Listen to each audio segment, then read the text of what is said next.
ওয়াকারের বক্তব্যের উপরে সাখাওয়াত করছে যে সেনাপ্রধান না বুঝে কথা বলেনি। আমার খুব গালি দিতে ইচ্ছা হইতেছিল, রোজা রমজানের দিন তো। আবার আমি জানি সাখাওয়াত মিয়া আপনি গিয়া প্রফেসর ইউনূসের কাছে গিয়ে বলবেন পিনাকে আমার যা তা না বলে গালি দিছে, এইগুলি আপনি পার পেয়ে যাবেন, আমি এটা হইতে দেবো না।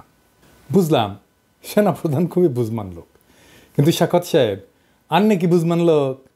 প্রফেসর ইউনূসের সরকারের উপদেষ্টা, আপনি যেই পজিশনে থেকে সেনাপ্রধানের বক্তব্য ডিফেন্ড করতেছেন, এটি কি আপনার এখতিয়ারের মধ্যে পড়ে? এটি কি উপদেষ্টা পরিষদের বক্তব্য? এই বক্তব্য কি প্রফেসর ইউনূসের সরকারের অফিসিয়াল পজিশন? প্রফেসর ইউনূসের কি অফিসিয়াল পজিশন? আমরা এটা পরে দেখবো, উনি নিজের মুখে বলছেন। তো আপনি যেটা বলছেন নাকি সেটা কি সরকার আপনার এই কথা বলার দায়িত্ব দিছে? কোনোটাই না। আপনি যে এই কথা কইতে পারেন না উপদেষ্টার শপথ নিয়া, এই আক্কেলটাও আপনার নাই। কিছু মানুষ না বুড়া হয় কিন্তু বড় হয় না। আপনি বুড়া হয়েছেন, বাল পেকে তালতলায় গেছে, কিন্তু বড় হন নাই। অনুরাগ বা বিরাগের বশবর্তী হইয়া কাজ করবেন নাই, শপথ নিয়ে উপদেষ্টা হয়েছেন। আপনার তো অনুরাগ আছে ওয়াকারের ব্যাপারে। ওয়াকার যখন ক্যাপ্টেন সেই ক্যাপ্টেন ওয়াকার 1991 থেকে 92 সালে বান্দরবনে 69 পদাতিক ডিভিশনের স্টাফ ক্যাপ্টেন ছিল। তখন আপনি ব্রিগেডিয়ার সাখাওয়াত ব্রিগেড কমান্ডার ছিলেন। উপদেষ্টা হিসেবে সাখাওয়াতের নাম আসছে কেঙ্কে করে জানেন? ওয়াকারের কাছ থেকে। ছাত্ররা সাখাওয়াতের নাম প্রস্তাব করে নাই, ওয়াকার বন্দনা সে হুদাই করে নাই। ওই এক খই দুই কামড়ে খায়, ধান্দা ছাড়া ওই এক পা ফেলে না। এবার বুঝেছেন তো কাঠটিকি কুতিবান্দা। আশা করি প্রফেসর ইউনূস উনারের ডাইকা ব্যাখ্যা চাইবেন যে কেন সেই কাম করিছে, কেন সেই কথা বলিছে। আপনার উপরে ছেড়ে দিলাম গালি না দিয়া।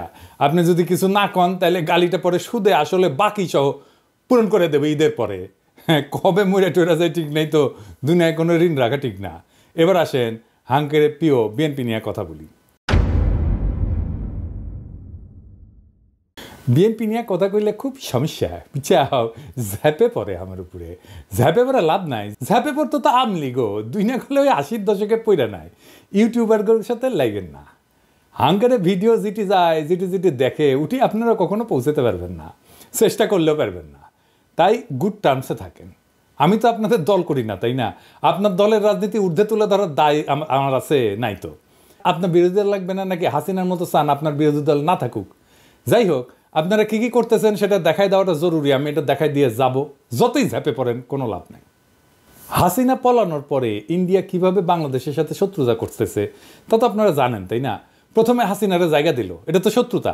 তারপরে একে একে সব গুন্ডা পান্ডা সমস্ত আওয়ামী দুর্বৃত্তদের জায়গা দিল, তাই না? এটাও তো একটা শত্রুতা। এই দেখেন নকিব আশরাফ চৌধুরী ইন্ডিয়ায় গেছে, বলতেছে 20 ফেব্রুয়ারিতে গেছে, সেই ছাত্রদের আন্দোলনে দমাইতে অস্ত্র হাতে দমাইতে চাইছিল। সে নাকি দেশেই ছিল 20 ফেব্রুয়ারি পর্যন্ত। আবার ছবি দিছে ঢাকার সেরাটনে, জানি না এটা ঢাকার সেরাটন কিনা, আবার এই টাইমের ছবি কিনা। আওয়ামী যাওরা তো আগেকার ছবি এখনকার বলে চালাইতে পারে। যাই হোক, এটা ছোট মাল, কিন্তু ওরে ওর প্রাপ্যটা বুঝাই দিতে হবে। তো কলকাতাতেই বুঝা দেওয়া যাবে, খাড়া তুই। তারপর দেখেছেন বিজেপির সাথে কি খাতির দেখেছেন? দেখেন আবার দেখেন মসজিদে গেছে, এক হাতে আবার সুতা পিন দিছে, অসাম্প্রদায়িক, বুঝেছাও? তারপরে দেখেন এই যে পানি ছেড়ে ডুবাই দিল আমাদের। এরপরে আনসাররা আন্দোলন শুরু করলো, ইসকনরে দিয়া হিন্দুদের উস্কাইলো, খুনাগুনি পর্যন্ত হইলো। তারপরে শুরু করলো ক্যাম্পেইন, সাংস্কৃতিক প্রোগ্রাম করতে দিতেছে না, নারীদের ফুটবল খেলতে দিতেছে না। আজ আবার দেখলাম মহিলাদের সিগারেট খেতে দিতেছে না। এই ক্যাম্পেইন একের পর এক গ্রুপ দল তাদের দাবি দেওয়া নিয়ে মাঠে নামলো। একটাই উদ্দেশ্য, প্রফেসর ইউনূসের সরকার ব্যর্থ এটা প্রমাণ করা। যেই দেশে পুরা পুলিশ বাহিনী ভয়ে পলায় যায়, যেই দেশে পতিত স্বৈরাচারের পান্ডারা প্রকাশ্যেই বলে আমরা যেই শহরের দিনে ঘুরতে পারি না সেই শহরে রাতে কাউরে ঘুমাইতে দিব না। শুনেন, আমাদের কথা স্পষ্ট, যেই রাজধানীতে আমাদের মানুষ শান্তিপূর্ণভাবে দিনে ঘুরতে পারবে না, চলতে পারবে না, সেই রাজধানীর মানুষ রাতে ঘুমাতে পারবে না। আমরা সেইভাবে আমাদের তৈরি করে নিছি। আমাদের ডিসিশন, আমাদের মূল ব্যক্তি, আমাদের নেত্রী যেভাবে এখানে সাজেশন করবে, আমরা পরামর্শ কর্মে আমাদের যেখানে যার সাথে আলোচনা দরকার সেইটা করব। যে পতিত ফ্যাসিস্ট নিজে নির্দেশ দেয়, যেই হাত দিয়া 32 নম্বর ভাঙিছে সেই হাতের এমন অবস্থা করে দেওয়া হয় যেন সারা জীবন মনে থাকে। শুনেন হাসিনার কথাই। 32 নম্বর যে হাত দিয়ে হাতুড়ি পিঠে ভেঙেছে আর ওই ট্রাক্টর চালিয়েছে, তাদের ওই হাত দিনের মতো এমন করে দিতে হবে যেন প্রতি মুহূর্তে হাতের দিকে তাকিয়ে এটা যেন মনে করে যে এই হাত দিয়ে 32 নম্বর ভেঙেছে। এটা পারবে কি তোমরা? সেটা আমাকে বলো, আমি চাই। সকলের ছবি আছে, খুঁজে খুঁজে বের করো কে কোথায় আছে। বেঁচে থাকবে সারা জীবন আর ওই হাত দেখবে, এটাই আমি চাই, আর কিছু চাই না। যেই দল বাংলাদেশের 2 জন প্রবাসী ইউটিউবার আমি আর ইলিয়াস তার মৃত্যুদণ্ড ঘোষণা করে, হত্যার ঘোষণা দেয়, শুনুন। পিনাকি ভট্টাচার্য, ফ্রান্সের একটা লয়ের কথা বলি, if you kill someone you don't need to death penalty, maybe life in the prison 10 years 12 years। ফ্রান্সে কি বাংলাদেশের মানুষ নাই? পিনাকির মতন একটা কুকুর এই ধরনের কাজ করে যাবে আর বাংলাদেশের মানুষ এখানে বসে আছে? অ্যাসাইলাম মারা একটা কুকুর এখানে বসে আছে, এই কুকুরটার গলা কাইটা যদি এখানে কোনো মানুষের ডেথ পেনাল্টি হবে না, life in the prison. I am challenging, I am sorry. Islam যদি আমাকে অ্যালাউ করতো কাউকে খুন করা, 1 নম্বরে আমি খুন করতাম, দিস গোয়িং টু লাইফ, 1 নম্বরে আমি খুন করতাম ওই ইয়েকে, কি বলে, ইলিয়াসকে। Is another talented but very deeply rooted within the wrong process, and this Hassanat guy। যেই দল পেশাদার ডাকাত ভাড়া করে ঢাকায় ডাকাতি করে যেন নগরবাসীর মনে আতঙ্ক ছড়ায়, তাইলে এটা কিরকম অবস্থার মধ্যে আছে সরকার সেটা চিন্তা করেন। সারা দেশে আতঙ্ক তৈরি করা হইল, অপরাধ বাড়তেছে, বাংলাদেশ নিরাপদ না। প্রফেসর ইউনূস বলছে যে অপরাধ বাড়ে নাই, কথাটা সর্বাংশে সত্য না স্যার। ছিনতাই আর ডাকাতি দস্যুতা করলে বেচছে, আর সাধারণ মানুষ নিরাপত্তাহীন বোধ করতেছে। আর এটাই চাইতেছে আওয়ামী লীগ, এটাই চাইতেছে ইন্ডিয়া। সামাজিক যোগাযোগ মাধ্যমে ফেসবুকে কিছু আইডি থেকে পেজ থেকে ধর্ষণ, ছিনতাই, ডাকাতির বিষয়ে গুজব ছড়ানো হইতেছে পুরনো ভিডিও। ফলে মানুষের মধ্যে আতঙ্ক তৈরি হইতেছে। কোনো সূত্র ছাড়া অপরাধের মন গড়া কিছু পরিসংখ্যান সামাজিক যোগাযোগ মাধ্যমে তুলে ধরা হইতেছে। যেমন ধরেন 65 ঘন্টায় 72 ধর্ষণের ঘটনা ঘটছে, জনকণ্ঠে প্রকাশ করেছিল, ভাইরাল হয়েছিল সেই নিউজ। সেই দিনই ঢাকা শহরে কয়েকটা ঘটনা ঘটলো একের পর এক। এই জনকণ্ঠের চিফ অপারেটিং অফিসারকে জানেন? হ্যাঁ, মেজর হাফিজ, হাসিনার 1 নম্বর লেসপেন্সার। ছবি দেখেছেন? দেখেন, ডিজিএফআই ছিল, মিডিয়ার ত্রাস ছিল, দেখেছেন? এর সহকর্মী ভাবতে ক্যাঙ্কা লাগিচ্ছে মিডিয়ার লোকজন, উঠে যায় বসিছে। এবার বুঝেছেন তো জনকণ্ঠ কেনই নিউজ করে। আবার দেখবেন যে আমি কিছু কইলে জনকণ্ঠ ছেপে দেয়, সেটা ফটো কার্ড বানায়, বুঝেছাও? ওই আমারটা দেখে পাবলিক টানে, তারপর এইগুলা খিলায়, বুঝেছাও? আর কি পুরা ইন্ডিয়ান স্ট্যাবলিশমেন্ট মাঠে নামিছে। বিপ্লবী ছাত্র জনতাকে মব কইয়া তাদের দানবায়ন করা হইতেছে। বিপ্লবী জনগণ তো ঘরে ফিরে যায় নাই। আগে দেখেন এই যে বিবিসি কইতেছে মব প্রফেসর ইউনূসকে জিজ্ঞেস করে, দেখেন 32 নম্বর নিয়ে প্রশ্ন করে, ওই কেন্দ্রে শেষ।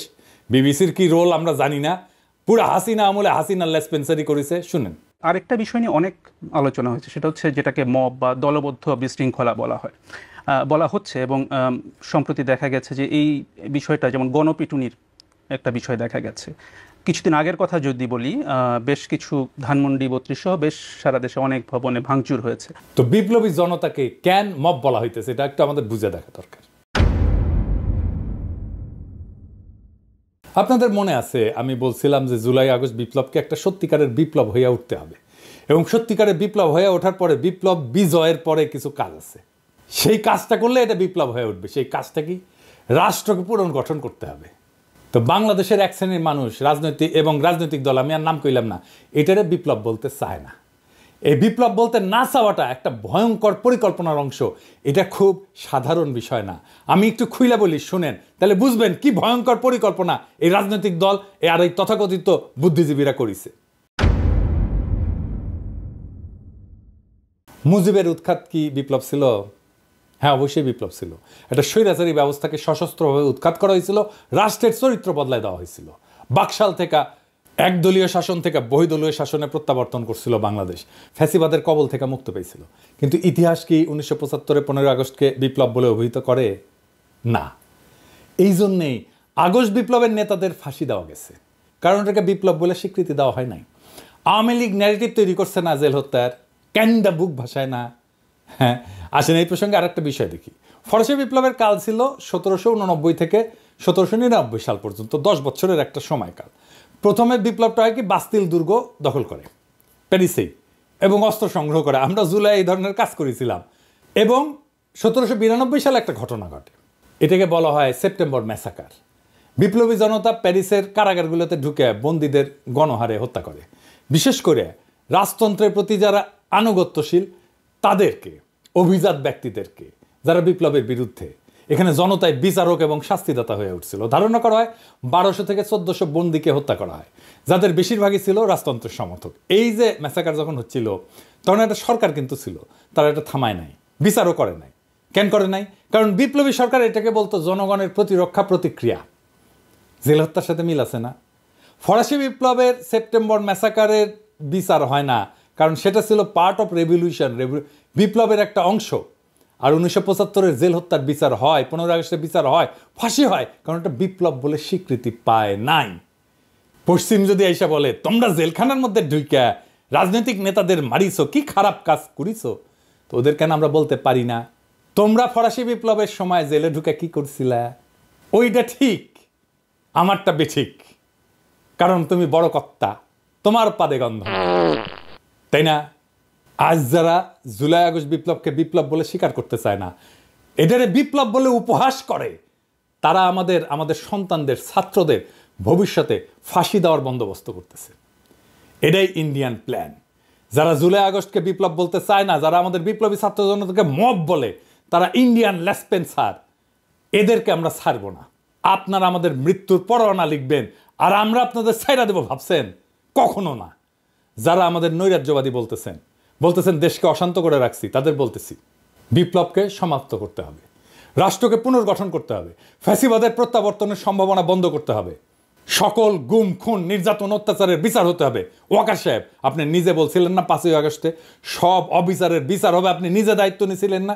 শুনেন, আমি আপনাদের কথা দিচ্ছি, সমস্ত হত্যা, সমস্ত অন্যায়ের বিচার আমরা করব। প্রতিটা হত্যার বিচার করা হবে, প্রতিটা অন্যায়ের বিচার হবে। আর আজ আপনি প্রফেসর ইউনূসকে আয়নাঘরে ভিজিট করতে দেন না।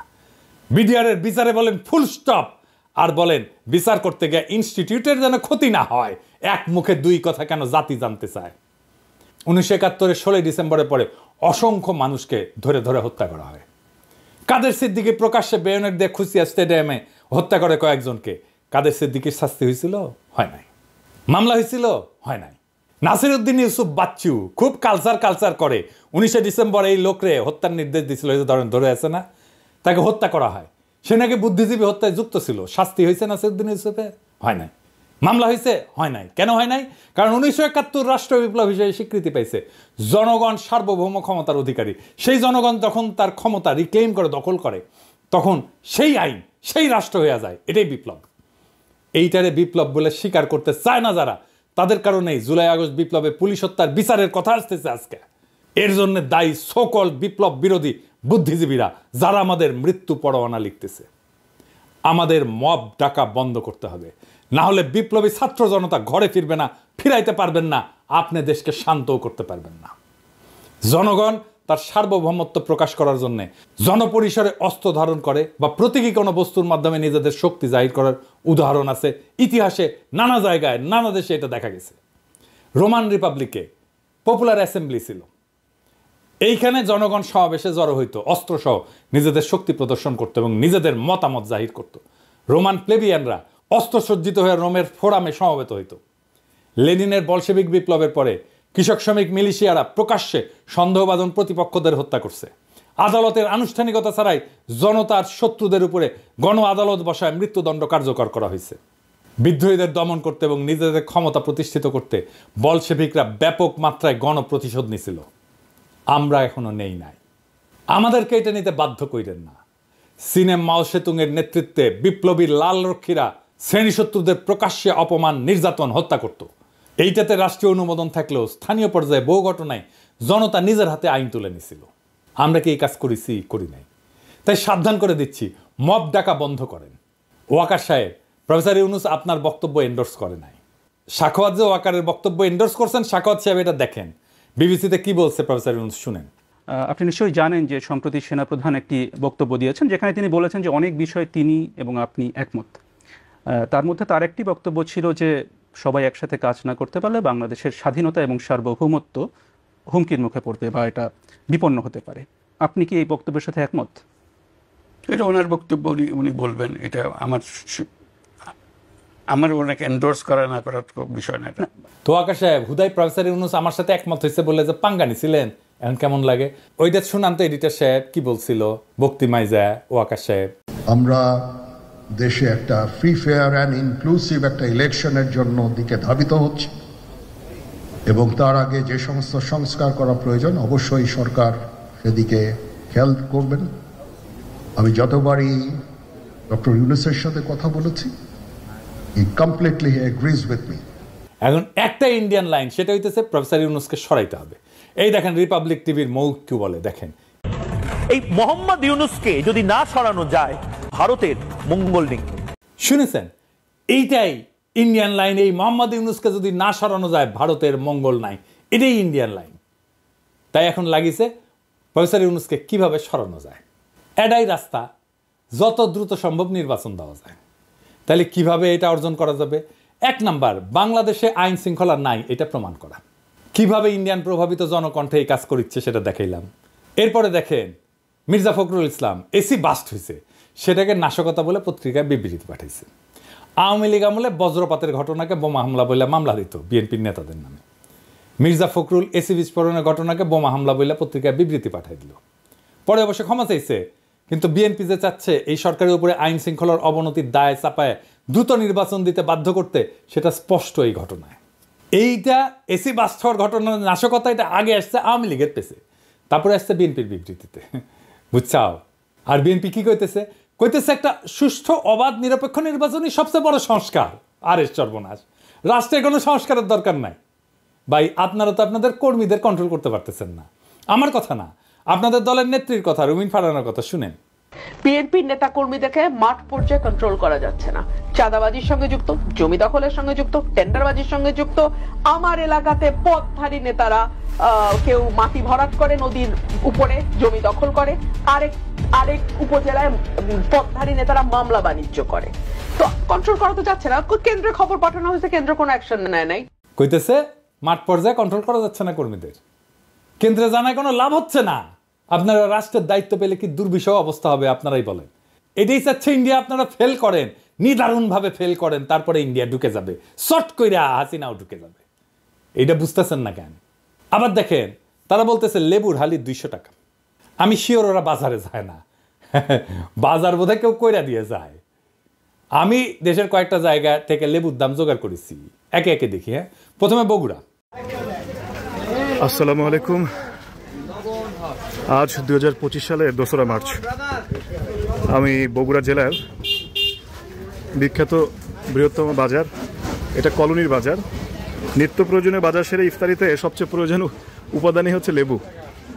সেই লেবুর বাজার দর কেমন আজকে আপনাদের একটু শোনাই। ভাই আসসালামু আলাইকুম। আপনার লেবুর দাম কীরকম? আগে 2-3 দিন আগে আমরা বেশি আপনার 70 টাকা 80 টাকা হালি, সেই হিসেবে আজকে একটু কম আছে। যেমন ওইটা বেচতেছি 60 টাকা হালি, এটা 50 টাকা। মানে এই বড়টাই 60 টাকা। ভাই লেবু কত করে যাচ্ছে? 50 টাকা হালি। তারপর লেবুর দামটাই মনে হয় একটু বেশি নাকি? 50 টাকা হালি। ভাই লেবুর বাজার কত যাচ্ছে? 40 টাকা 50 টাকা হালি যাচ্ছে। আচ্ছা, গতকাল কত ছিল? গতকালে একই রেট ছিল, 50 টাকা। কত দেখলেন? 50 টাকা হালি, তাই না? কক্সবাজার আসেন। আমরা আছি এখন কক্সবাজার শহরে কানাইয়া বাজার। হ্যাঁ ভাইয়া, লেবু কত? খালি কত? খালি 60 টাকা। কত? 15 টাকা। কম হবে না? কত দেখলেন? 60 টাকা হালি, তাই না? পটুয়াখালী আসেন। হালি 50 টাকা। 50?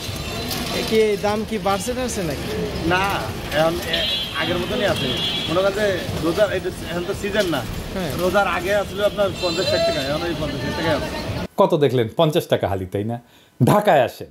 মা মরিচ কত? 250 গ্রাম 25 টাকা। আর বেগুন? বেগুন 70 টাকা। এই লেবুগুলো কত? লেবুর হালি কত? লেবু 60 টাকা হালি, নিলে 50 টাকা হালি। কত দেখলেন? 50 টাকা হালি, তাই না? যশোরে আসেন। বর্তমান দেশি লেবু বাজারে আর না আসার কারণে দেশি লেবুর একটু দাম বেশি। আমাদের বর্তমানে কিনা লাগতেছে দেশি লেবু আপনার 1700 থেকে 1800 টাকার শোয়া। আমরা এখন বেচতেছি 20 টাকা পিস, অর্থাৎ এক হালি বেচতেছি 70 অথবা 80 টাকা। একটু বেশি দাম 80 টাকা হালি, কিন্তু 200 টাকা তো না। তাহলে বলেন এত বড় একটা সবচেয়ে বড় রাজনৈতিক দল লেবুর দাম 200 টাকা হালি কিভাবে বলে? কি বার্তা দিতে চায়? কালবেলার রেফারেন্স দিচ্ছে। কালবেলা কার পত্রিকা? সন্তোষ শর্মার পত্রিকা। তো এই সন্তোষ শর্মা ইলিয়াসের ভিডিওতে দেখছেন সে কে পুরা রয়্যাল লোক। তাইলে এইটা যে ইন্ডিয়ান একটা পরিকল্পনা প্রফেসর ইউনূসকে সরায় দেওয়ার, তাতে কোনো সন্দেহ আছে? বিচারের ভার আপনাদের উপরে দিলাম। বাংলাদেশে ইন্ডিয়ান প্ল্যান বাস্তবায়ন করা যাবে না, ফুল স্টপ। এই পুরান দিনের পলিটিশিয়ানরা অনেক কিছুই বুঝতে চাইতেছেন না। বুঝতে চাইতেছেন না তরুণদের স্লোগান, বুঝতে চাইতেছেন না বারুদের বিরুদ্ধে জ্বলে ওঠা গ্রাফিতি আর জুলাইয়ের দেওয়াল লিখন। কিন্তু তারা ঠিকই খুঁজে নিচ্ছে পরিত্যক্ত আস্তাবল, হাসিনার ব্যবহৃত সহিস, যাতে দিল্লির ঘোড়ায় চেপা দ্রুত পুরনো বন্দোবস্ত রাষ্ট্র করা যায়। দুনিয়া এবং আখেরাতের কসম, যারা দাখিল হয়েছে বর্ষা বিপ্লবে, রুহানি প্লাবনে কেটেছে সাঁতার, তারা জানে বঙ্গীয় বদ্বীপের সত্য সুন্দর নতুন ভবিষ্যৎ নির্মাণের ভাষা কি। সেইটা ইনকিলাব, বিপ্লব, ইনকিলাব জিন্দাবাদ।